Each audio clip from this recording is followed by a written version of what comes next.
Back in 1970, when I arrived in Auckland, one of the first areas I discovered was Tamaki Drive and Mission Bay, with its view of Rangitoto,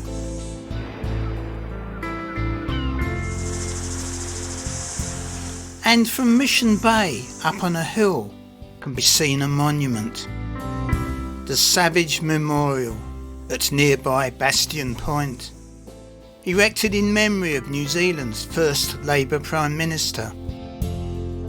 Over the years I've often visited this area and marvelled at the magnificence of this monument.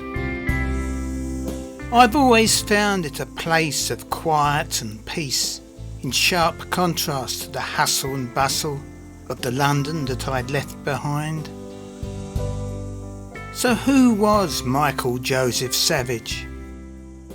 Recently, with reference to Barry Gustafson's writings, I decided to find out more about the man who inspired this monument.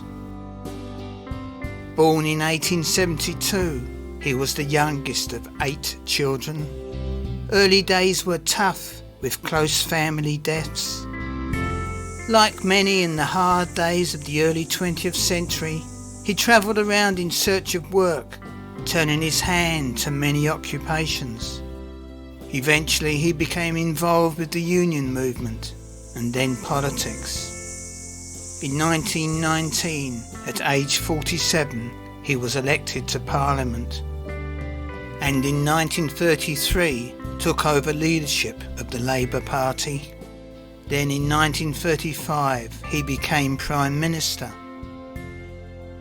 In 1940, on March 27th, aged 68 and still in office, he died of colon cancer at his Wellington home.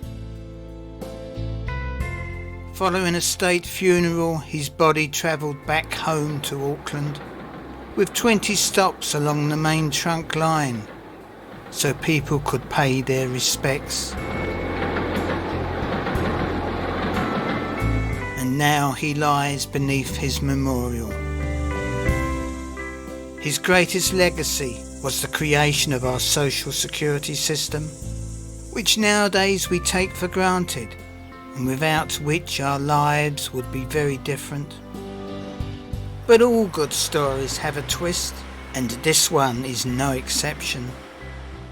For Michael Joseph Savage was not born here in New Zealand.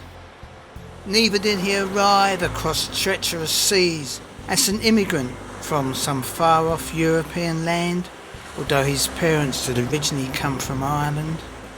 No, he was born at Tartong, near Benalla in Victoria, and for his first 36 years lived in Victoria and New South Wales before coming to New Zealand in 1907.